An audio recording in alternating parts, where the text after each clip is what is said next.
What's up, everyone out there in social media? Welcome to another edition of the Houston Roundball Review presents Folks Talking Sports. I am KG Kris Gardner, owner of the Houston Roundball Review, and with me right now is my man Willy Gibson in Ohio. How are you, brother? Doing well, brother. How you feeling?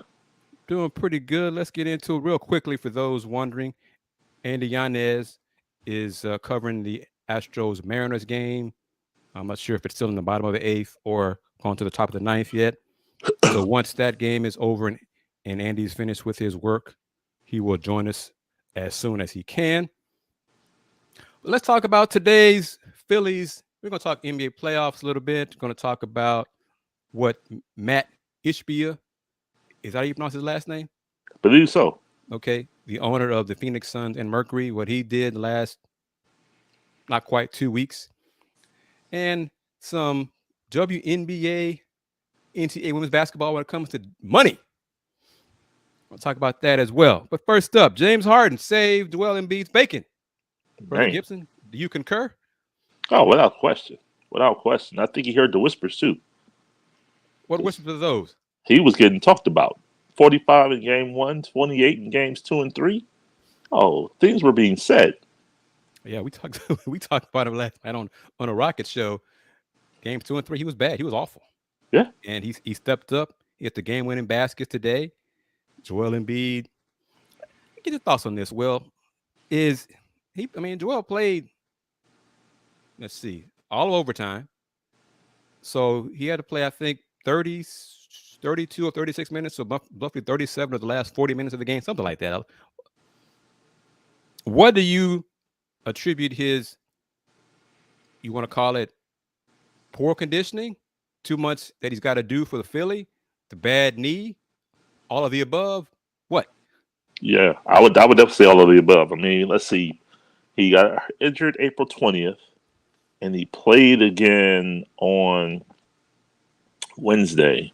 So Wednesday was May 3rd. So 2 weeks. So 2 weeks off, and he's played 3 games in 5 days after taking 2 weeks off. Now, you would think, yeah, you're in conditioning, but again, he's less than 100%. I mean, that knee is a 4 to 6 week injury normally, regular season. But in the playoffs, he's doing what he needs to do for his team. So, yeah, you can say now, it's always these things after there's questions where it's something, the question has occurred. If he goes out there and drops 60, we're not going to say, oh, well, is it his knee? Is it this? Is it that? So in some ways it's convenient, but you can attribute it to all of those things. I mean, because Al Horford blocked his shot 3 times in the fourth quarter, and it looked like Joel didn't have any lift on the shot. But after the second block, Joel hesitated. It was like Al had got into his head at that point. So he was, pump faking, double pumping. Should I shoot this? Whatever, passing up. So it happens to MVPs. I guess even, because, Joel is human as well, but he made the kick out to James Harden. Harden hit the 3 to cap off a 42-point performance for him. He played well, but even he had some moments down the stretch there like, James, you're looking kind of sluggish here, James. You're moving kind of slow. But that could be a lot of minutes on him too. So These guys aren't machines. So at some point you're going to get tired. Right. So Corey Miller, how are you doing? I think Corey's a UH fan or alum as well. Let me put this up since we're going to figure out this issue, Will. Okay. But no salt here. Harden got busy a lot, not down the stretch until overtime. He got into his bag with the mid-range game. Finally, there's nothing wrong with mid-range game. It's still old school, but it's still effective.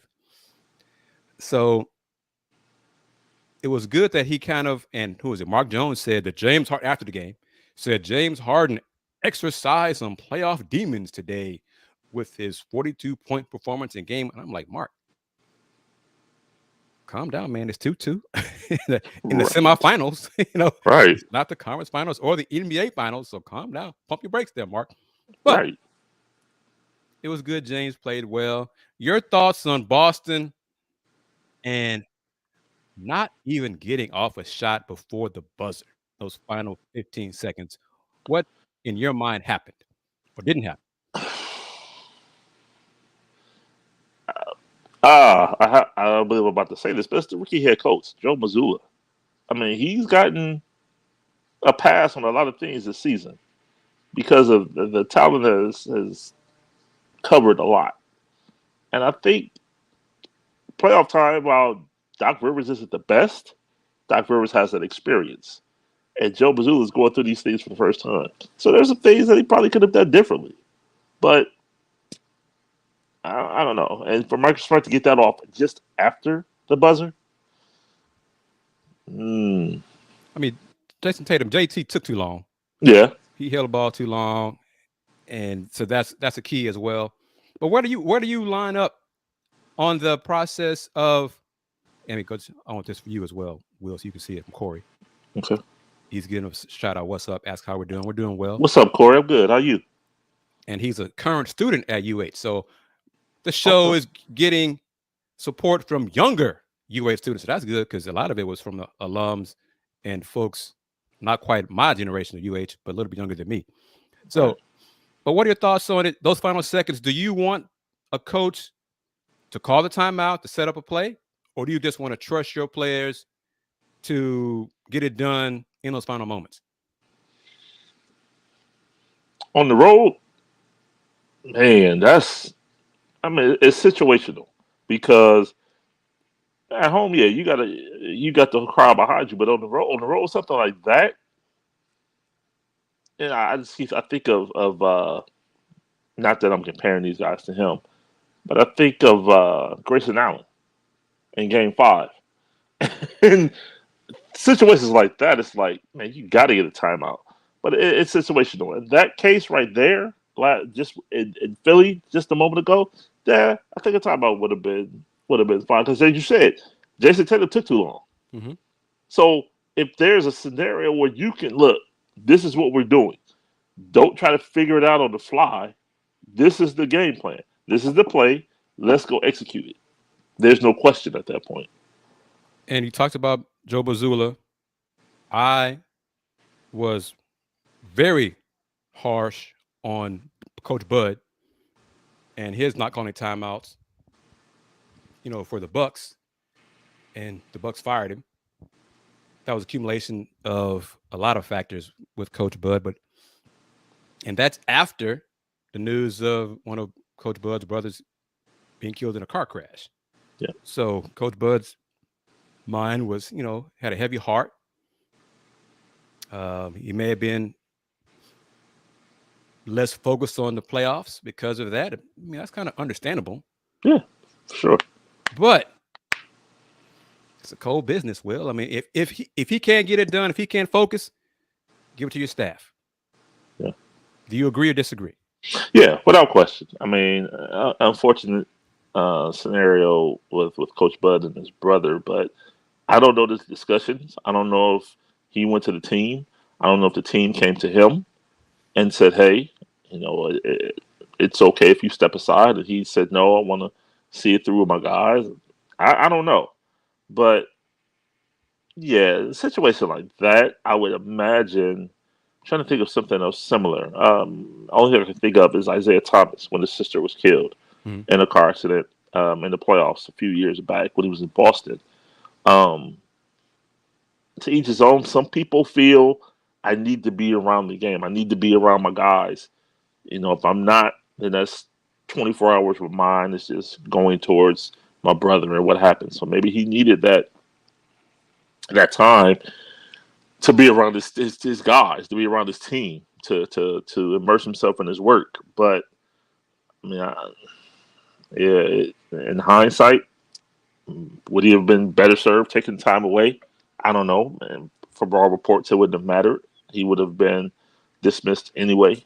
but it's just the optics seem really, really, really, really bad. That after it's disclosed of his brother's death, then he's dismissed from his job. So it's bad optics, but I remember us in the first few weeks of, I think, doing this. Mhm. I was just lighting up Bud. Yeah.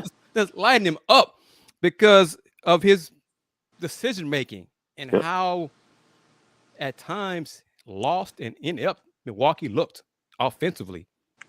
And then when they won the chip, Right. but that didn't change the fact that they looked lost a lot. So, I mean, hey, it's a business. Steve Kerr said it. This is the profession they chose, and Bud's still gonna get paid a lot of money. Oh, a lot. So his decision making has been poor for a while. It wasn't like this series was the first time that we were like, "What the hell is he thinking?" Or not thinking. Right. So the timing of it was bad. But I think he was gone unless they won a chip. And in some rare cases, coaches are fired even if you do win a chip. Well, they said, what was it? Oh, go ahead. No, what were you going to say? Yeah, I was to say, like, 3 of the last 4 coaches to win the championship have been fired. Frank Vogel, Nick Nurse, and now Mike Budenholzer. So it's a what have you done for me lately business. Exactly. And I think we talked about it off air. I think it's a preemptive move to keep Charles Lee from going to Detroit. But I mean, they say Milwaukee's going to do a lengthy search. Okay, we'll see. It may be a lengthy search, and then they come back to Charles Lee. Right. But Charles, just hold tight, Charles. Hold tight. Yeah, just wait, Charles. We'll come back to you. And of course, we had the proverbial. Well, now Bud is available. JB can be gone. No, JB Bickerstaff is fine. Yeah, I mean that's already been stated that Right. he's fine. So yeah, get your thoughts on this. We're going to take a tour around the playoffs. We got folks time. No Saw, thank you. In Orbiter, thank you, Corey, as well. When Andy joins, if he's able to join us during this show, we're going to talk some baseball too. Well, yes, baseball. Okay. The first place Cougars in the American, even though I think this says more about the American than the actual baseball team, but they're still in first place. Mm-hmm. Your thoughts? Let's go put this up. Question from No Saw. 80 more is number one fan. Mm. Do you feel the Lakers are going to surpass the Warriors? Do I think they're going to win this series? Yes. Yes. I think all 3 of us said that. Yes. Yeah. Especially Thursday. And we look bad Thursday. On the lunch break, all 3 of us, me, Will, and Andy, picked the Warriors to win the series. Our guest, Valencia King, who joined us, Warriors fan, as she told us, said don't count out the Warriors until they lose 4 times. They're still the champs. All that is correct, factual. Yep. And then AD went and stunk. He missed shots. He made it. He just looked bad. Right. Game 3, he looked like one of the best players in the NBA, especially on defense. Yeah. I mean, with the deflections, the block shots, and even though Wiggins got him once, he dunked on him one time. That was after AD had blocked like 4 or 5 Warriors attempts and had his hands on a lot of deflected balls, all those things. Mm-hmm. AD is the key to the series. Yep. But Monty Jones said it, and I sent it to you. You did. It's like AD realized that they as the Warriors had no answer for him every other game. But it's true. Yeah. The Warriors have no answer for him. But your thoughts on this, because I'm going to go offense in a second. Mm-hmm. I'm glad Darvin Ham and the staff made the adjustment that they did. There's no reason for AD to be in drop coverage against Klay Thompson and Steph Curry on those high screens. There's no reason for it. He's not those. Steph and Klay are not me. I don't know how well you can shoot threes. Will, I'm going to assume they're not you either. No, they can make threes at a high clip, especially if they're wide ass open. So if AD is in drop coverage, they're going to be wide ass open.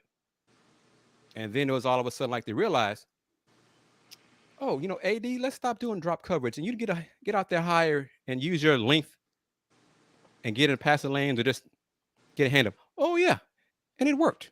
Your thoughts on that? Yeah, we talked about Joe Mazzulla earlier, and Darvin Ham's been getting hammered all season long in his rotation and his timeouts and his lack of adjustments. So yeah, for him to finally realize Game 3 that you said, "Oh, wait a minute, let me do this," and the light bulb goes off. Yeah, AD, let's stop putting you in drop coverage. Let's let you use your length, and it works. Now, will he continue in Game 4 and beyond? I hope he will, but that's always been the question. That's been the question about him all year long is what is he going to do? And then you see the Wired, the little clips they show of him in the huddle. It's like, man, this dude don't know what he's talking about. Like, it's, man, it's motivational. That's what it is. Just keep fighting, keep all right, yeah, yeah. Like, man, so I hope, I hope this is a sign of things to come. And let me pull up some comments from our audience here watching on YouTube on Houston Roundball Review. I want to get your thoughts on what I touched on about James Harden last night on Let's Talk Houston Rockets. But in Orbit is saying hi as well. Howdy. What's so going no on? worries about being late, folks. You join in when you can. So this is you're not being punished if you're late. No. There's no flags for being tardy. No, this ain't class, so we're not slapping your hands. Thank you for being on the show and participating. That's the important thing about it. Will, I said it last night. I'm sticking with it. I have no reason, even after James' 42 points today. I believe James will be a Rocket. He's going to come to the Rockets this summer. And I talked to my colleague Adam Spillane last night. I said it and then Spoke corrected me after I said corrected me, but he pointed it out to me. Even if Philly wins the chip this year, we still believe James will be a Rocket. What do you think about that? Wow. You know what? I rock with you. I mean, you're the most plugged in person I know in the city of Houston. Not just UH basketball, not just UH sports, but the Rockets. And I trust you. I trust your sources. And you and I have talked about it. And based on that, I'm with you. I'm with you. James is going to be a Rocket come July, 6th, or whenever contracts can be executed. So officially. Yeah. Because let's see, if they win a chip, the latest could be like June. Father's Day, June 18th. Okay. It's on the draft like a week later. Yep. So it could be within that window. Word gets back to Houston. Hey, yeah, I'm coming. Just say, all right, keep it quiet. Okay. We'll see you when you get here. Right. Sign it. But Tony M doesn't like it. It's kind of, it's getting to be more 50-50 with Rocket fans. Some don't, like Tony does not want James on the squad at all. Yeah. My caveat, because personally, I don't believe James, obviously, and I said it last night, he'll make him better. He'll be the best player on the team. No Can question. I say that? Yeah, let me ask totally a question. Let's say the Rockets don't win the lottery and they get the third pick. So no Wembanyama, no Scoot Henderson. They get the third pick. Do you want James at that point? I think I probably still know the answer, but yeah, for him, yeah. It because there's some scenario. My caveat is I don't want the Rockets, and hey, I'm not Rafael. I'm not Tillman, so it's not my money. Y'all all know that. If I'm the Rockets, don't give James a 4-year deal. I'm good with 2. Hell, 2 years max. 2 years, just 2 years. Anything beyond that, no. It's 4 years, hell no. But especially if he's looking for 4 years max money. Because, no, it's here you go, Tony. Will.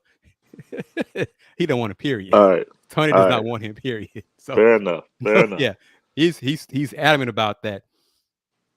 So, I mean, he's played great 2 out of the 4 games this series. James, 35 years old. Yeah. A 4-year contract from the Rockets to James, he's 39. 1 plus 1. And you'll see more. Yes, 1 plus 1. You'll see more.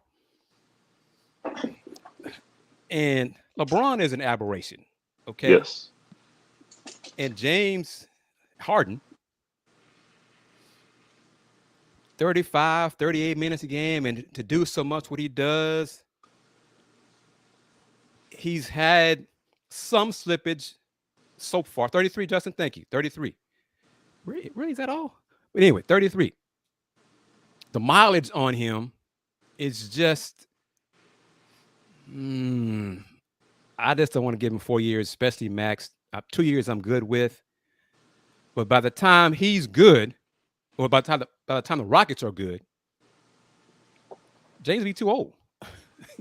I think, in my opinion. I think, and he'd be getting like $45, $50 million for a guy who's well past his prime, and that money's on your cap.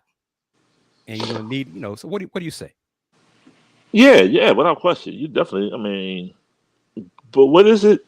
And correct me, do they still have the age 38 season? Yes, they do. Provision? Okay. Mm-hmm. So, man, then it's on James. Like, okay, let's say someone is even 3-year max versus the Rockets offered them a 1+1 or 2, or giving him the choice of taking a 1+1. 1 meaning 1 year guarantee, second year player option. Does he go? I think from our discussions, he's going to take whatever. I don't want to say whatever the Rockets offer, but he's intent on joining Houston in the offseason. But if someone else gives him the 3rd year guaranteed at age 33, takes him to 36, I don't know. I think for him, you guys. I see you wheels turning. Go ahead. I'm thinking he'll be 34 in August. Yep. So this season coming up, he'll be 34. Got a lot of Rocket fans chiming in. Thank you very much, Justin. H-Town's Finest, thank you as well for chiming in. I'm just good with 2 years. I've seen James here at the Rockets. I don't remember the date, but I saw James. I was there when James put up that 60-point triple-double. Yep. Okay. It was one of the most impressive things I've ever seen in person. Those days, I think, are over. James could help. He would help the Rockets. And I'll ask you this also. Yep. I think it'd be more of a let's boost ticket sales from a Tillman perspective. They'd win more games, obviously. But do you think with James on the roster, and they don't get 1 or 2, so it's Brandon Miller at the 3rd pick, or if it's worse, if it's 4th or 5th, with James on the roster, are the Rockets a play-in team? All right, I'm gonna ask you this: what James am I getting? A motivated James? Am I getting a James that cares, or am I getting the James that left here or left there? Yeah. Right before we put to Brooklyn, because that matters. And it's especially with that line of thought, if they win a chip this year in Philly. Oh. Because then James be like, I got my chip. Yep. I got my chip. I can come to the city that I call home. I'm good. Y'all pay me whatever that I'll agree to, accept, Justin. And this is legit as well. He works out. Rockets, he still has the key to the facility. This is home. No question. I think he wants to retire a Rocket. He can do that at 40 or whenever he decides to, put up his shoelaces. Yep. He could stay in Philly, sign a 4-year deal, and then do one of those, 1-day deals. 1-day deals, Yep. To do it that way. But see, Tony, we get where Tony coming from. Tony, James ain't winning no chip regardless of the team. And the sleep art, I get this too. Like I said, we all know James is talented. We all know that. And he would be the best player on this Rockets team. Sure. But play-in team this coming season, Will, with James Harden. With James Harden, let's see. OKC was the 10th seed this year. OKC. See, I always look at who comes out. Who comes out? Because you have Minnesota, OKC. And see, that's the thing as well. Who are they going to jump? Right, right. I mean, Minnesota, OKC, the Lakers, and was it Minnesota, OKC, the Lakers? Who did OKC play in the first round? Or the first round playing game? I don't know, but so 6. I don't see anybody coming out. That's the thing. Like before I put the Rockets in, I got to Minnesota. Right, that's what I'm saying. Minnesota, OKC, the Lakers, New Orleans. Thank you. Whew. Nah, I don't see anybody coming out because you still got the Clippers. They're still on, regardless of what you think. They're a top 16. The Lakers are moving into the top 6. Denver's not coming out. The Warriors aren't coming out. Memphis, perhaps, depending on what goes down. I mean, put up Justin's comment because clearly, this is true. The only issue with Harden is his outside activity. This is the same guy that John Wall told he told John Wall to ditch practice to come to Atlanta. That's true. John said it himself. And see, that's another issue I have with James coming to Houston because this is his city. Okay, he's king of H-Town. That I don't think is going to change. You know, he's still he still likes to party. He still likes to have a good time. If he returns to the Rockets, he'll be in H-Town much more and have much more opportunity to party and have a good time. That's not good for Kevin Porter Jr. I'll tell you that right now. But numbers-wise, New Orleans, the play-in win total was 40, roughly, 40 wins. The Rockets had 20? 22? So 18 wins. James Harden, 18 wins. I made Udoka 18 wins. Yeah. And we think they're gonna bring in at least 2 veteran players. They should. Well, James is gonna be one of them to be one more veteran. So James, a vet, Coach Udoka, is that enough to get them an 18 or 20 win improvement? I'm gonna say 15 wins. Nope. And I'm gonna bring in Mr. Baseball, Andy Yanez. Andy, how are you, sir? I'm good. How are you guys? Doing okay. Good. Talking James Harden and the Rockets. I believe that James is going to be a Rocket. And so based on that, Andy, James Harden is a Rocket. Rockets have new head coach. They bring in one more veteran. We can we'll debate. I'll give out some names in a moment about who that other veteran is. How many wins do you see the Rockets improving next season? Well, obviously, a lot of it has to do with what happens in the draft lottery and whether they. Oh yeah, that was the other number one pick. That was the other thing. They don't get number one pick. They don't finish top 3. Don't finish top 3. Woo! So then, if they get only James Harden, geez, if they don't get the top 3 pick, let me just tell you, the draft lottery really did not go in their favor. But just adding James Harden to this core of players, they won 22 games this past season. Mm-hmm. I think they can get up to 30 with James Harden. But playing 37-40.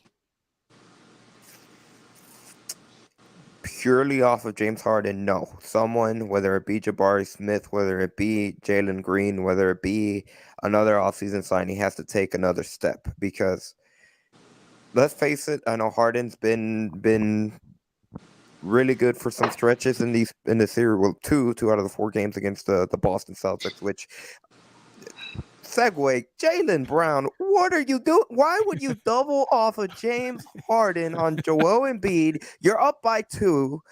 Even if Embiid scores in the paint, you're tied and you get to go for the win and go to double overtime. Why in the world would you double team off of James Harden? But that's neither here or there.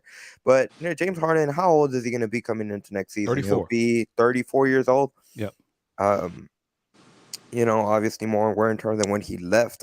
There's got to be someone else, especially if they don't get Victor Wembanyama, or if they don't get a top 3 pick, period. They need to be able to, whether it be another offseason acquisition or someone taking a bigger step, like I said, whether it be Smith or Green, in order to be able to win 37, 38, 39 games and be in that playing conversation.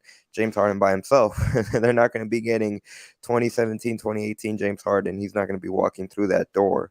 So just solely on the Especially not for addition 80, not for 70 games. He might do it once a week, but that's not enough. That's not 4 games a week. But for Andy, for 8, what are you going to say? What I was just going to say, and I know it's kind of an interesting, whether if for Houston fans that indeed want Harden to come back, should they be rooting for Philadelphia to win a championship, or should they not? In my opinion, I think it becomes more likely Harden comes back to the Rockets if they win a championship, in my opinion. What say you guys on that?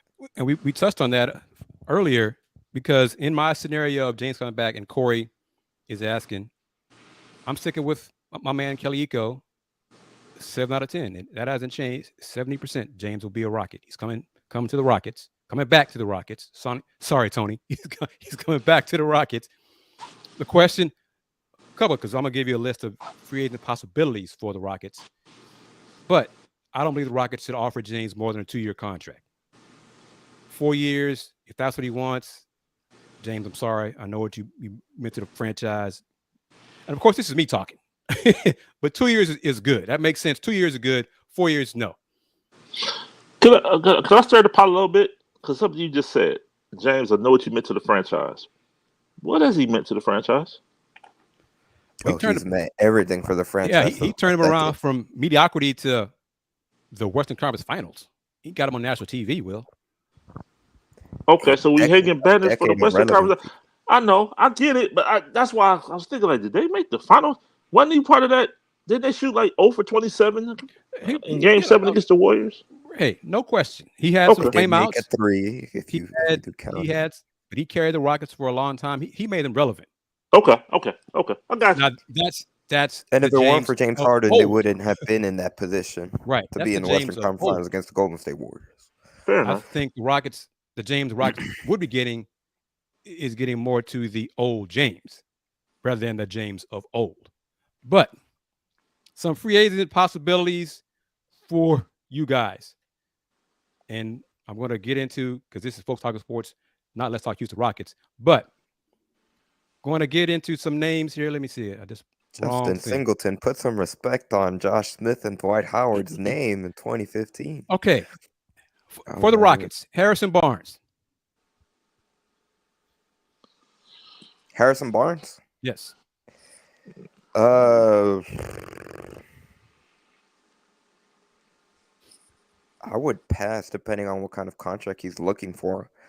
I mean, for me, he's a solid piece. For an older veteran, 2 years. 2 years period. I got some younger guys I'd go 4. But you too. Harrison Barnes, what do y'all say? I mean, he's definitely a veteran presence in the locker room that they sorely lack. I don't think they've had that. But as far as the last time I saw him was Game 7 against the Warriors last Sunday. And it wasn't nice. Right. So, Draymond Green. Ooh, no. No. Both y'all said no with the quickness. Why? Draymond Mr. Triple Green. Single? Mr. Triple Single? He'd make the defense better. I don't think you want to, I don't know, adding Draymond Green to a very young core, I don't think. At $28 million. Yeah, add a lot of money. Oh, yeah, I don't believe he would come here because they're so young and so far away from winning the chip. But I'm just tossing out names. Nah, not at $28 million for this team. Nope. Okay. Cam Johnson. Yeah. Young vet. 4-year deal. Cam Johnson. Yes. Okay. Without question. Trey Jones. Not Tyus. Trey Jones. Huh. It's a log jam. Let's create a log jam at that point. Be a backup point. Nah. If you get Harden, I don't think you need him. Well, you could probably sign both of them though. with the cap room they got $60 million in space. Well, if I'm Right, Cam, but I think the Rockets could go in a different direction in terms of need if they do get Harden in that scenario. Jakob Poeltl. No. I mean, wouldn't hurt to have another big. He's a shot blocking big that they don't have. Yeah. And he probably wouldn't cost a lot of money. Okay. I would love to see. I mean, he'd be a nice piece to add. Austin Reaves. No, for selfish reasons. No. I don't think the Lakers are going to let him go, but They can. They are maxed out of what they can offer him. Yeah, 4 years, 50 is what I heard.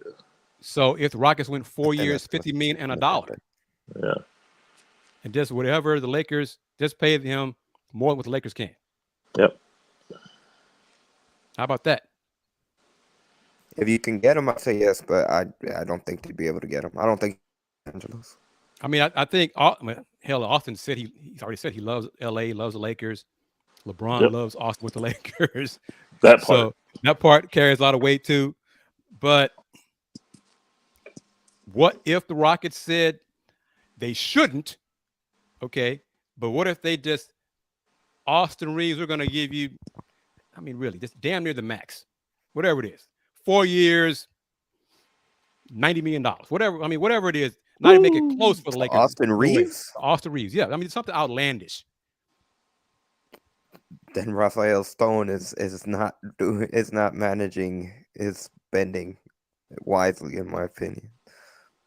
So okay, so they don't get James. James decides to stay in Philly. Brandon F says he's not starting. Okay, I'm putting it out there as well. What if you move rotation over Scoot to the 3? KPJ at the 3, Jalen and Austin Reaves. Then you have a. That's not a. Is that better? Not a good starting lineup. No, in my opinion, it's not. Why not? You don't. I mean, KPJ. One, they'll be undersized, in my opinion. I don't know. I don't buy it. Well, I mean, Eric Gordon was 6'3". He started as Right. small forward. There's a reason that they've lost 60 games for the past few years. Okay. For Justin, this is for Will too. What happened to Jay Sean Tate? Do I think he goes? Yeah. Based on veterans they bring in, most likely Jay Sean will be elsewhere. Yeah. As part of the upgrade to the roster. Yes. Gabe Vincent. He's balling for Miami, but I would stay clear. Mid-level? I mean, mid-level is like 12 now, isn't it? I mean, yeah, they could give him more than Miami. Would you make them better as a 6th or 7th man? No. You don't think so? Who's the 6th or 7th man now? Find better. How much better could they possibly make him? Hell. And he's a bit streaky as well. Oh, there's no question. But is he a better shooter than what the Rockets have?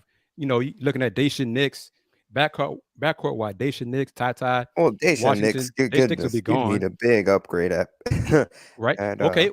Well, let's Gabe Vincent an upgrade over Daishan Nix. Josh Christopher.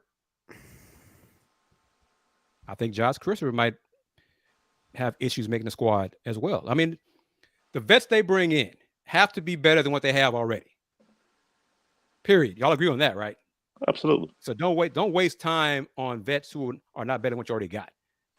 Because if they're not better than what you already have, then just develop your young guys and keep them on the cheap. Yep. Absolutely.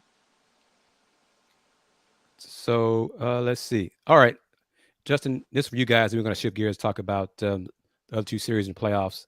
And then my last question about Phoenix Suns and Mercury owner Matt Ishbia changing the game. Your thoughts on this?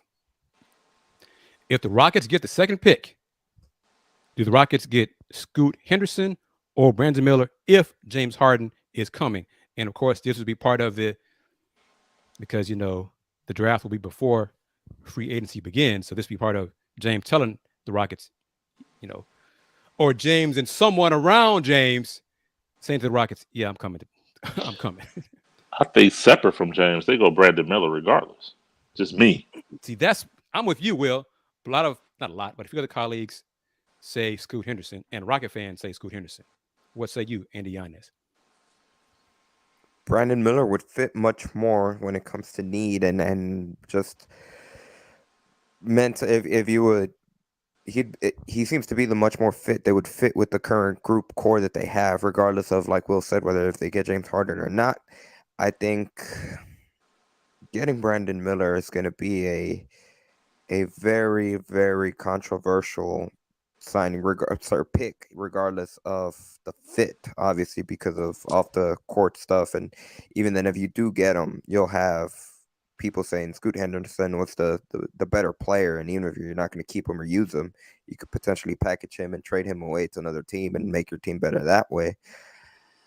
If you're taking a pick just to actually have him on the roster fit-wise, Brandon Miller makes sense. I'm not too sure skill set wise who's better. Who's the better player, Scoot Henderson or Brandon Miller? Or should the question be, is Scoot Henderson better than KPJ? And you got to say long term, 3 years, the next 3 years, who's a better player? Because if the Rockets select Scoot Henderson, KPJ is going somewhere. Either. Well, I think even if they get James Harden, KPJ might be going elsewhere.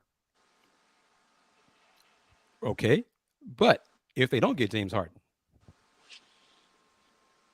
they don't get James Harden and they don't get Scoot Henderson, then he's sticking around. No, I'm saying if they decide, if in the no James Harden scenario,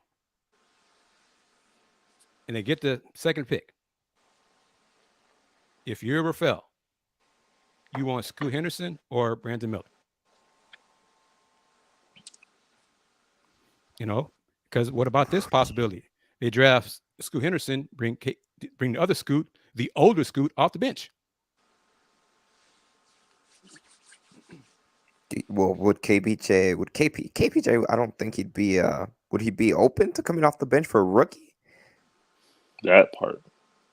Well, if it makes the team better.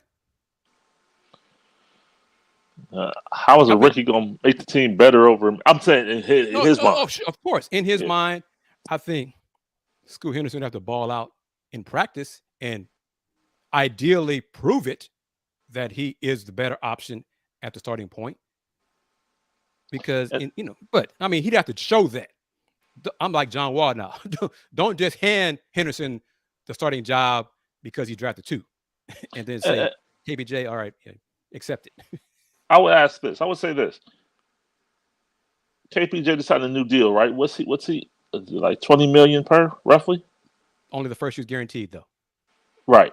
But say he comes back. So he comes back, he's making 20 million, correct? I think it's like between 10 and 15. It's not that much. Okay. Yeah. 10. Let's say 10. This coming year. So yeah. Yeah, say 10. As a second overall pick, Scoot Henderson making what, 7? 8? It's up there. Yeah. Let's say it's about the same. Let's just say it like that. I'm not sure what it is. I have to look it up, but it's up there.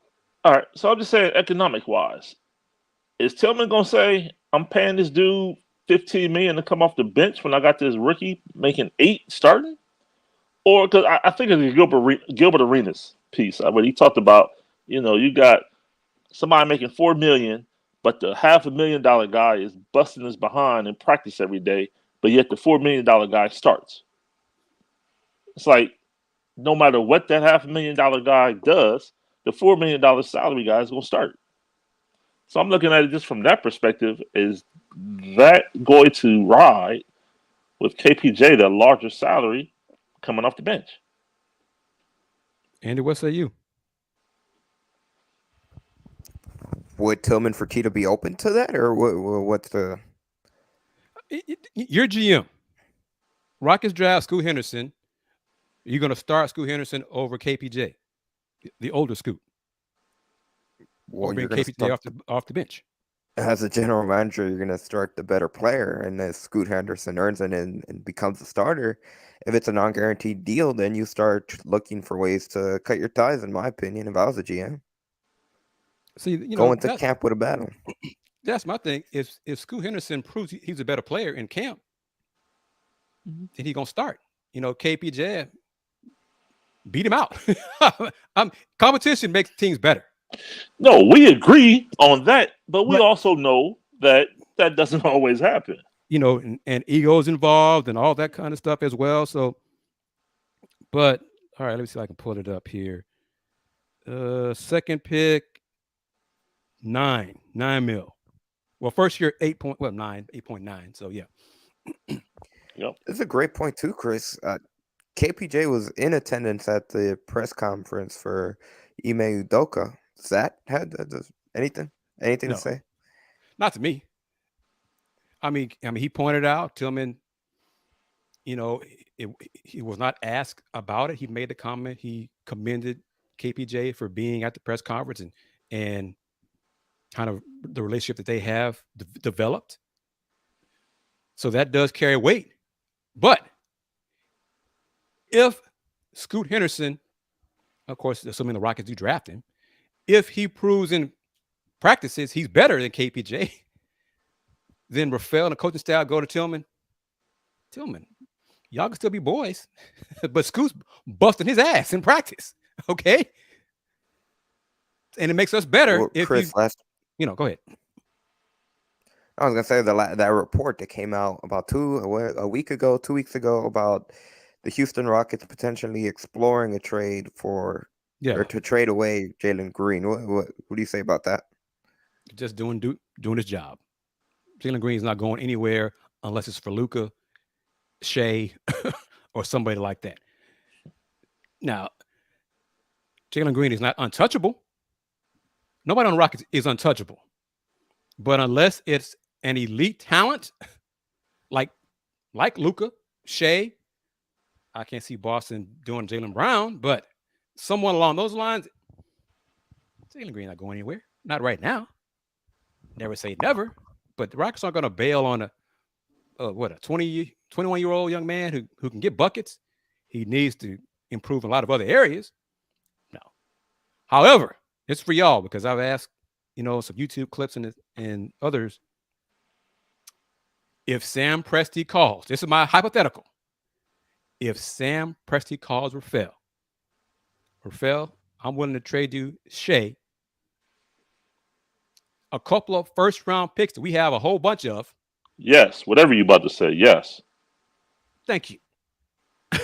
All right. So barring that, a trade like that, Jalen's not going anywhere.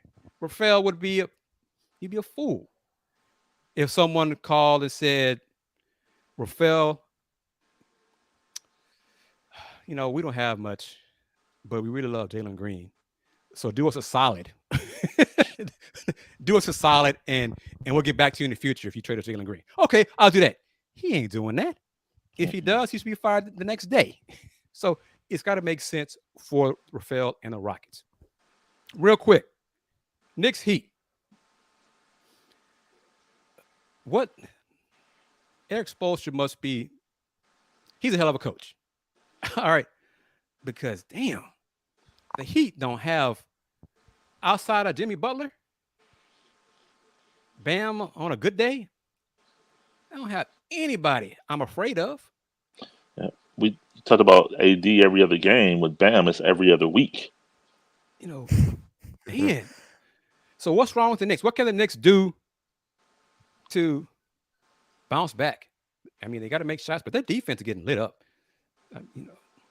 But what is it? What in your words, in y'all's thoughts, they need to do? Julius Randle. He's the straw that stirs the drink, so to speak. It has to begin and end with him. Agreed. As he goes, so goes the Knicks. Andy? I agree. I think it has to be Julius Randle that steps up and makes big plays, because if you look at the way that Miami's really guarded Jalen Brunson, they've kind of, maybe not necessarily to the point of how they guarded Yanez, but they've kind of really done a great job at cutting down his driving lanes and forcing someone else to have to step up and make big shots. And in game one, the Knicks struggled to be able to, after that first quarter, they struggled to have someone else kind of step up and hit on a consistent basis. Game three, similar along those lines, it's going to have to be someone else that steps up and helps Jalen Brunson, because if it's just Brunson trying to make everything go for the Knicks, they're not going to be able to overcome the Miami Heat. Do y'all agree with this, that Jalen Brunson is the Knicks' best player? Yes. Yes. Okay. By far. He's clearly separated himself. Julius Randle doesn't pass the ball enough. He's become really a ball hog, and the Knicks need some shooting. Quentin Grimes is not making shots in the playoffs. I don't know if the shoulder is the factor or if it's the playoffs that's a factor, but the Knicks offense is clearly a problem. But their defense is a problem too. They don't seem to be on the same page defensively of how to guard the Heat. Phoenix, Denver. Is the injury to CP a bad thing for Phoenix? Yes. I think it's funny that they win the game that he sits out. Stop. I don't think that's an accident. Stop. Kevin Durant and Devin Booker were on fire. Devin Booker, he shot 20 of 25 from the field. You know why? Game for victory. You know why they were on fire? Because the ball moved. CP3 wasn't sitting there dribbling at the top of the key. The Phoenix Suns just don't have enough depth to be able to compete against a complete Denver Nuggets team. And the Nuggets, I thought the Nuggets were going to take a 3-0 lead when they came on. They took the lead late in the third quarter and that fourth, around that time period. No, stop. Chris Paul being injured does not make the Phoenix Suns better. I don't. No, I agree. I picked Denver to win the series, but I don't think it's an accident that they win when CP3 doesn't play. I'm just saying. We'll see today. We'll see today if Devin Booker and Kevin Durant can keep it up. They accounted for 84, 86 of their points. 45 39. 47 and 39? Yeah. 86? Yeah. 86 points. 86 of their points. That's not sustainable. That's not sustainable. Well, Denver defense, I think it could be. It comes down to shot. Well, Eric Spoelstra is certainly doing a better job at being able to put his players in a position to succeed. But at the end of the day, good grief, someone else has to come up with shots. RJ Barrett in that game one made some questionable plays down the stretch. As he does for sure. All the time. Yes. But my thing with the Knicks is talk about Coach Tibbs. He used to be a defensive guy. He used to be known for his defense. The Knicks defense is getting lit up, more times than not, really, in the playoffs. So, Cavs didn't make shots, bad matchup. Or will go to your point about the Cavs Knicks. Are the Heat just a bad matchup for the Knicks? No, I think Knicks just aren't playing well. I think I just think they're not playing well. Period. Okay. Is that coaching or is that the Heat? Both? I think it's both. Is the series over? Yep. Okay. Game 4. Game 4. If the Knicks can tie it back up, go back to Madison Square Garden, tie 2 apiece, we shall see. I don't think it's over yet. They just need more players to they need someone to step up and help Jalen Brunson. That's what they need. All right, these final few moments of this edition of Folks Talking Sports, shifting gears a bit, but I think it could be an impact on all of us who follow sports, watch sports. John Orand, Sports Business Journal, on podcast, the Marshan and Orand Sports Media Podcast, regarding the Phoenix Suns and Mercury new local media deal, over-the-air deal. Quote, rights locally are going to be non-exclusive, so you'll be able to see this in a lot more places, more games, and the revenue coming into the teams is going to drop dramatically. So the games at Phoenix, Tucson, the whole state of Phoenix, Arizona, will be available to the fans to watch over the air. So no, well, I say no, because the Suns game is some part of you could be streaming and have a price point, which is yet to be announced. But this is all part of the whether or not Diamond Sports, the RSN's franchises Yep. having issues and filing bankruptcy, and the Suns deal with Diamond Sports ended when the first round ended. Yep. Diamond Sports filed a countersuit, but from what I read and heard, the countersuit doesn't have legs because the agreement ended when the first round ended. So why are you mad? Because the Suns, Matt Ishbia, the owner, they announced the deal the day after the first round ended. So they knew what they were doing. The timing of it was not a surprise. But back in the day, wish the Rockets and Astros would do this again, because back in the day, the games were on UPN over the air. Andy will a quote from the owner, Matt Ishbia, owner of the Suns and Mercury, Michigan State alum, Detroit Piston fan, but I digress. Quote, people focus too much on money. It's easy to say for a man who is worth $4 billion. Thank you. Thank you. Thank you. What I focus on is if I dominate from a fan experience, if I make it an amazing community asset, if we put a great product on the floor and we're winning and we take great care of our team members, all of the stuff I talked about at the press conference when I originally bought the team, money will follow. Yes, I believe we'll make money. I don't even know the details about the money. The reality is, when I was told I have the option to do this and we discussed this, we said 100% we're going to do the right thing for the fan base, end quote. So what do you think? Because if the games are available to 3, almost 4 times more audience, you can present that to your advertisers and make up your money that way. What do you think about it? Because I talked to a friend of mine who's within the organization, and they were told us all this. They told me the same thing that Matt I just read, that they're going to lose money initially, but in the long run, they're going to make money. Do you all agree? And if you agree, do you believe it could be something other owners will do across the NBA and the MLB? Well, if they do indeed get 4 times of the audience and they get more people to tune in, I think it's awesome that they're making their games more accessible to more people. And I know right now, looking at it from a local Houston perspective with AT&T Sportsnet, which I'm not sure how long that will last here in the Houston area with the Rockets and the Astros. There's still the Astros and Rockets, they're trying to get out of the RSN with whoever with Reaves Sports, right? Kind of thing. AT&T Sportsnet, no, because they're one of the teams that also not being paid. But ultimately, they want to have their own network for Astros and Rockets games, like it used to be way back when it was called, what was it, HSC, Home Sports Entertainment kind of thing. But go ahead, Andy. What I was just gonna say is that if they indeed are able to get that larger audience, one, it's cool from a fan perspective to be able to have much more access to the games. I know right now we're looking at some of the comments. Corey Miller says he only pays for Fubo TV strictly for the Rockets and Astros. I know right now it's kind of an interesting point where it seems like there's that's a lot not more cheap. options when it comes to streaming.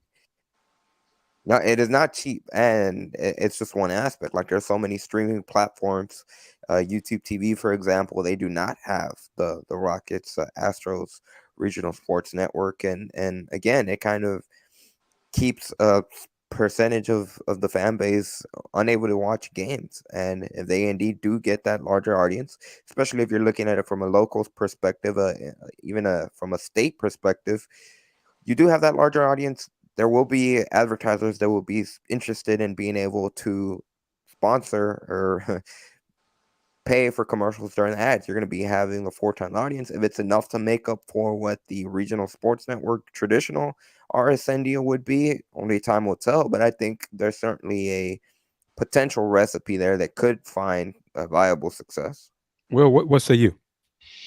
Yeah, I agree. I mean, it's all about dollars, and it's not the traditional way, but as you said, if you quadruple your audience. You can take those numbers back to your advertisers, your advertising partners, and say, hey, this is what these are the numbers we're pulling.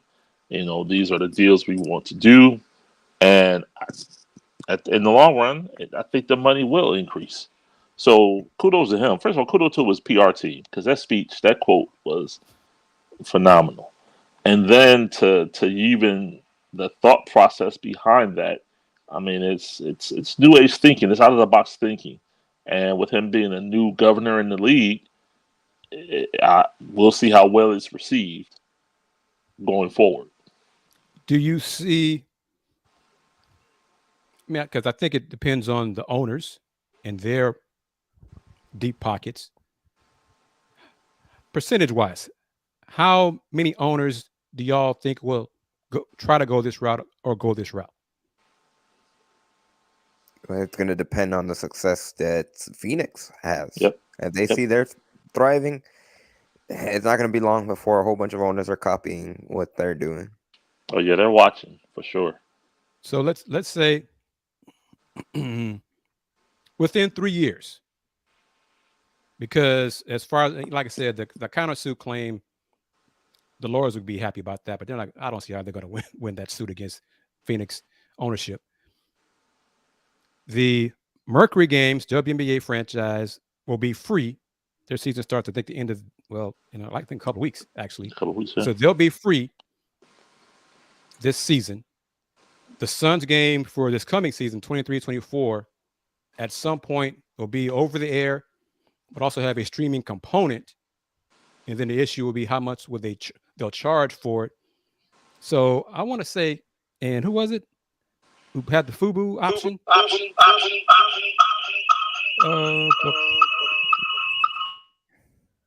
Let's see. Got you, Will? You got it? So I can get to some. There we go. There we go. All right. Corey. I don't want to get into your business, Corey, but FUBU costs what? Andy, do you know off the top of your head? $40 a month, $50 a month, something like that, $70 a month, whatever. Let's say the price point for a Phoenix Suns games for the streaming part of their deal is under $25 a month. I think that's reasonable. What say y'all? For the games specifically? For Suns games on, the part of it, because I believe that they'll be over the air. See, Corey says FUBU, $72 a month for, he said, Rockets and Astros, right? Okay. Well, if Matt Ishbia agree on a price point, it's less than $30 a month. I mean, hell, seemed like a better deal, right? It definitely is. Especially if you're reaching a larger audience potentially. So the price point, I think, will be key. Because I want to say Nesson for Nesson up in New England for Red Sox, and I think Red Sox and Celtics are part of the same, I think part of Nesson. They are. It's like, I'm not sure. It might be for like $40 a month. I want to say between $30 and $40 a month, I think. And then, of course, the Yankees on the Yes Network. Price point there. So it depends on the franchise, depends on the owners, but I think it's funny how we're saying it's out of the box thinking, but it's how things used to be. Right. So everything old is new again, basically. So, because, I mean, I remember the days, the games on UPN 20 here in town, and then evolved into HSC. And I think some of our older UH alums, Tony, I think we're around the same age, is some of the old UH football games used to be on the public channel here in town on PBS, over the air for UH football, UH basketball, I think. PBS, was that always affiliated with the University of Houston even back then? That part, I mean, it wasn't Houston Public Media, but I mean, it was public broadcasting channel, I think. So We'll see. Definitely ownership is going to the board of governors. We'll see how it works. Baseball they want to get rid of the blackouts, local blackouts, and make all the games available to their fans in local markets, but also make the option available for fans who was it, like back in the day when the Cup games were on WGN. Yep. When Harry Carey became a national, landmark because he called the games on WGN, and my grandfather, hell, one of the reasons he got cable was to watch the Cubs on WGN because of Harry Carey. So that goes back a long way. And, I think it'll work. Clearly, technology will have to keep advancing. But if it does, you give fans the option to watch games over the air for free or pay for it if you want to pay for it, as long as you don't price them out of it. What say you or y'all? Yep, I agree. Let's do it from a Rocket perspective. Can you see Tillman doing this, making the Rocket games available on an over-the-air network? I definitely could, because you would imagine that the revenue would be much more concentrated on the Astros and Rockets. Like they're essentially kind of cutting out the middleman, if that makes sense. Because I think what the Rockets Astros want to do, because I think one of their issues, and some other pro teams are not in the Suns situation because Phoenix's deal expired at the end of the playoffs, first round of the playoffs. Other teams, pro teams, still have, multiple years left on their contracts. So that's going to be an issue for them to deal with. And like Justin says here, Warner Brothers and Discovery, was it WBD, has dropped AT&T Sports. It's time to make the games local because it does reach more people. Because I think the NBA in their upcoming media deal, there will be a streaming component. Yep. But there's also going to be games on, that's not really over the air, but, because ESPN, maybe NBC, we'll see if Turner, Warner Brothers, whatever you want to call them, stays with it. But the NBA games will be on, I think, multiple networks in their new deal. So you see how it all, because owners want to, as Justin says, and as all the fans have said here, want to reach more people. Streaming is great. A lot of folks have cut the cord and gone to streaming. But there's still a lot of people who watch over the air and don't yet stream. Andy, you're the youngster of the trio. I think you and Corey are closer than the same age. Corey is a current student at UH. But Andy, I think you stream everything, don't you? For our shows? Yeah, everything. Yeah. Sports shows, whatever you want to watch. Do you have a cable package, cable/satellite package, or do you have streaming? We have streaming. We just switched to streaming, so I'm still graduate, but it's still very much in its infancy. It's still like the funny thing is when it's streaming, it's different from cable, but since you're kind of packaging everything, it's like you said, it's not really new. It's new, but it's not new, if that makes sense. Because at some point within the next 3 to 5 years, ESPN is going to put all their stuff on streaming, direct to consumer. That's how it's phrased. And then I'll be curious to see what their price point will be to have all their channels in the DTC, direct to consumer platform, because the companies want to make money. They're going to do what they got to do to make money. So streaming is not yet a big money maker for a lot of companies, because there's still a lot of companies right currently reporting losses. Yep.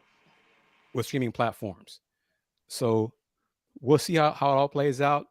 A lot of eyeballs from the ownership level will be on Phoenix in the Mercury and the Suns to see how it works and if it works.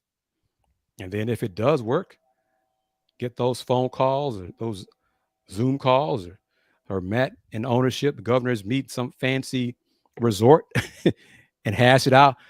Hey man, how'd you make this work? And then go from there.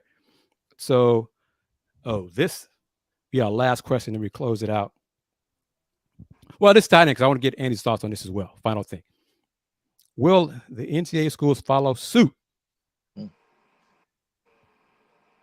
not sure how much they can do for tier 3 rights. Yeah. Beyond that, tier 3 rights, that's about all they can do because 1 and 2 belong to the conference and the major networks. But even going forward, like for the Cougs and Big 12 teams, I think all the tier 3 rights now go to the Big 12. So does that involve? That's all the Big 12 now on ESPN Plus. So how much of the Cougs, Andy and Will, Brett Yormark wants to provide more access to the players, interviews and things of that sort. Will that be on Big 12 now on ESPN Plus, or will that be on the schools' social media platforms like their YouTube channels? What do you think? Probably the ESPN Plus, Big 12 now, if we're looking at revenue streams. Andy? Agreed. If it's coming from the conference, they're going to want a piece of the pie too. And if it goes strictly to the school's YouTube or their school's website, it's kind of gets diluted. Those rights belong much more to the university, in my opinion, rather than the conference. So if it's a conference-wide thing, I agree. It definitely would be ESPN Plus. We're going to put it somewhere. The last thing, Cheryl Swoop said this at a recent conference, that with NIL now in college sports, women's college basketball players earn more money than WNBA players. Is that, what does that say? What does it say about WNBA? What does it say about NCAA? I would say this about the WNBA. It says that they have some steps they need to take. Because if I remember right, and Kris, you know this way more than I do, is the max salary in WNBA like $255? Is that if it's that high? But that So yeah, I know it's not $1 million. I know that. So. Right. And you have Angel Reese, I believe, and others now. Well, that's just yeah. I'll say Caitlin Clark. Her NIL deals at Iowa was $750,000. So what's the incentive for her to leave school early to go to the WNBA? Andy? College, the NCAA is it's a different beast when it comes to the WNBA, and the WNBA in and of itself is, at the end of the day, it comes down to revenue partners or sponsors and stuff like that. And that give example with LSU and those other schools, they have wealthy alumni donors. That's where the money's coming from with businesses. And when it comes to the WNBA and sponsors and those resources, that revenue stream's probably just not there. And at the end of the day, it comes down to the revenue coming in. That's the money has to come in from somewhere. You can't just pull millions out of thin air. That's part of it. There are some WNBA owners who do not have deep pockets, like the Aces owner in Vegas, Mark Davis, and then the Liberty owner in Brooklyn, Joe Stein. So they're not enough deep pocket owners, but it's like the NBA on that smaller scale. You got some deep pocket owners in the NBA, and some who pockets aren't as deep, or unwilling to spend as much as the Clippers or the Warriors. WNBA needs to do better. I mean, WNBA still does not want every team or teams to fly charter because not every team can afford it. Give me a break. If you can't fly charter, that's on you. I mean, that's a you problem.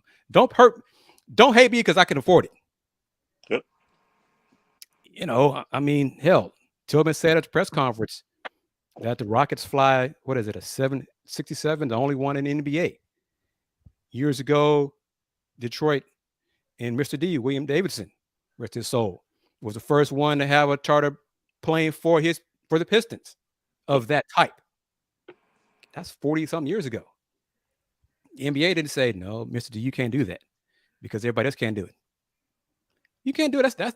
That's your problem. Find some other revenue. Get some other revenue partners. So that's an issue. Andy, I agree with you about that. They got to bring in some money. But also, years ago, initially the NBA basically was owned the NBA franchises.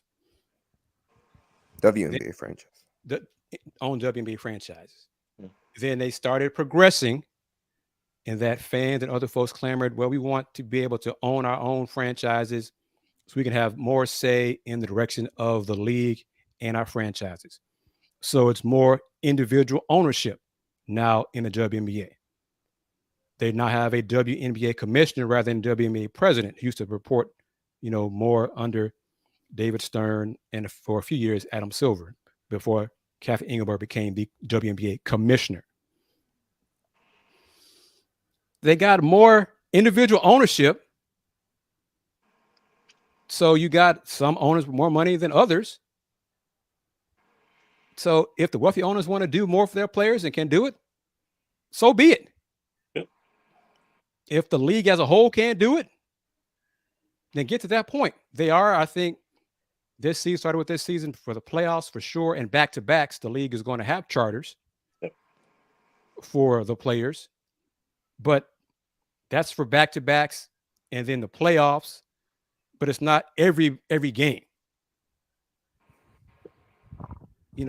They're making money, and companies are realizing that basketball women's players are marketable and it's all worth and worthy of investing and advertising with them.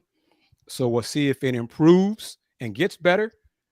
But in terms, I think Tony asked a question about how many women's college players are getting money, WNBA salary type money.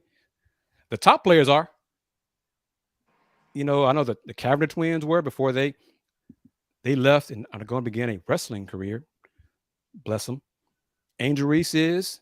Haiti Van Lith is and was. Elisa Morrow is. Caitlin Clark is. Majority of the South Carolina players are. Tennessee is. The big time programs do. Except UConn does. Paige Beckers, no question. Paige Beckers before this year, the Angel Reese was the highest paid women's college player. And hell, she was one of the highest paid college players, period. Paige Beckers. But Will, one of the top programs in women's hoops that isn't big in NIL. And I think we might see a change in their dominance going forward. Guess, Andy. Will, guess.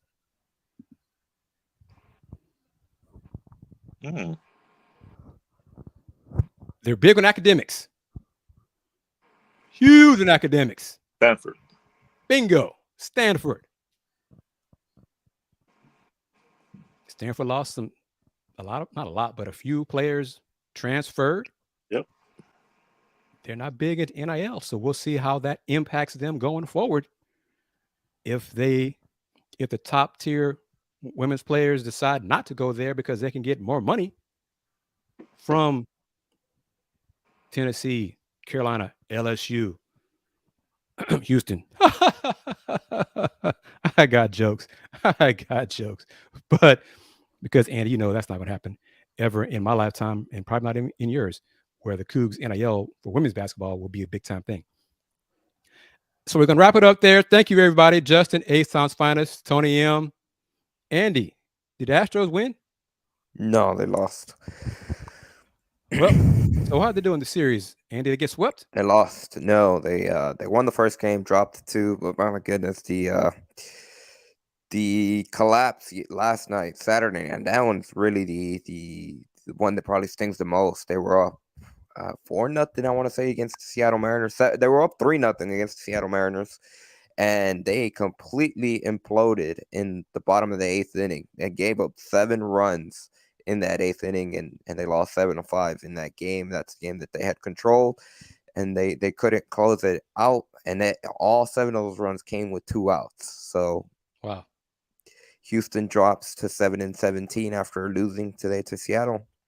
Seattle improved to 17-17, and I mean, really, they're just wounded. They're limping through the early part of the season right now. They might get some reinforcements within the next few days. They're expecting to have Michael Brantley and Chaz McCormick rejoin the team some point in Los Angeles against the Angels. And Jose Altuve seems to be ahead of schedule when it comes to his injury that he suffered in the World Baseball Classic. So he could start his rehab process as early as within this week, according to General Manager Dana Brown. So we shall see where they're at. Still May, so they still have a lot of season left to go. But again, they're kind of limping through the early part of the season. Wrap it up, Andy. How can folks find you on social media?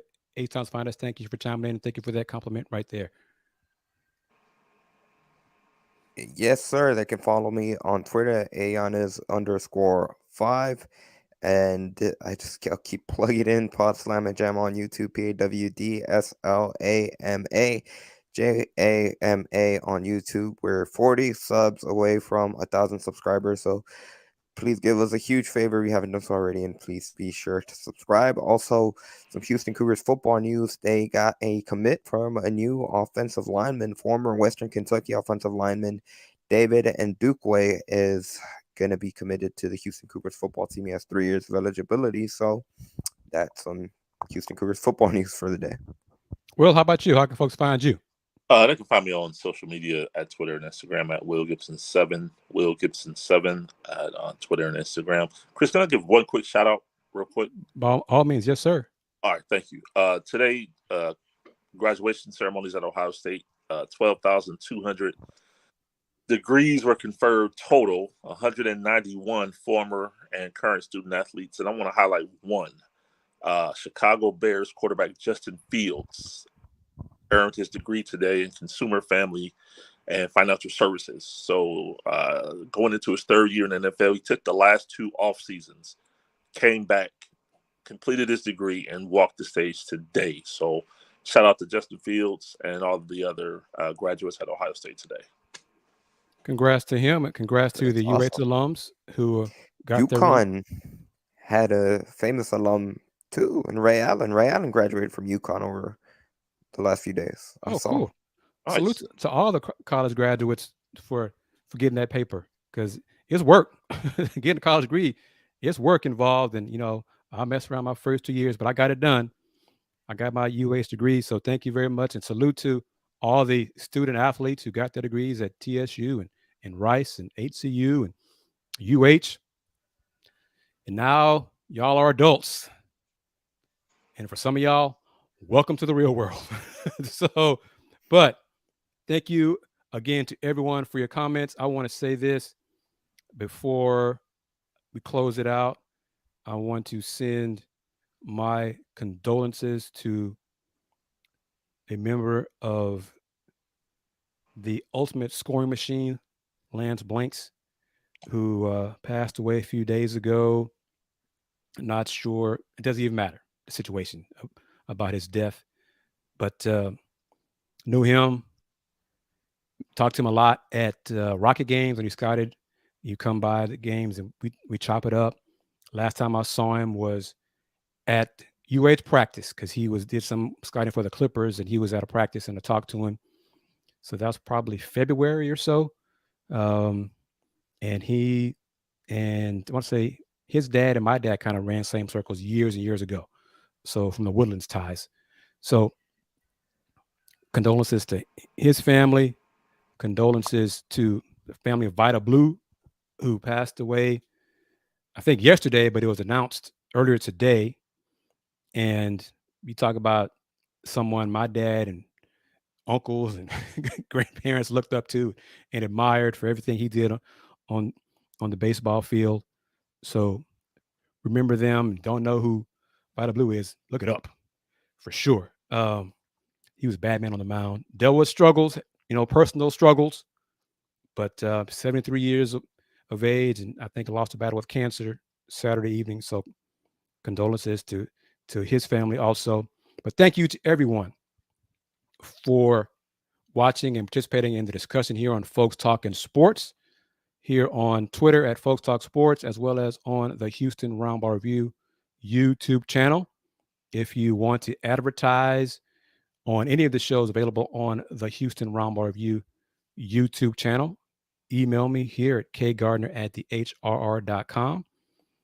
Will and Andy, I'm going to call you out here publicly and see, are y'all available for this Thursday on the lunch break? Yeah, that should work. Andy? We shall see. I'll have to get back to you.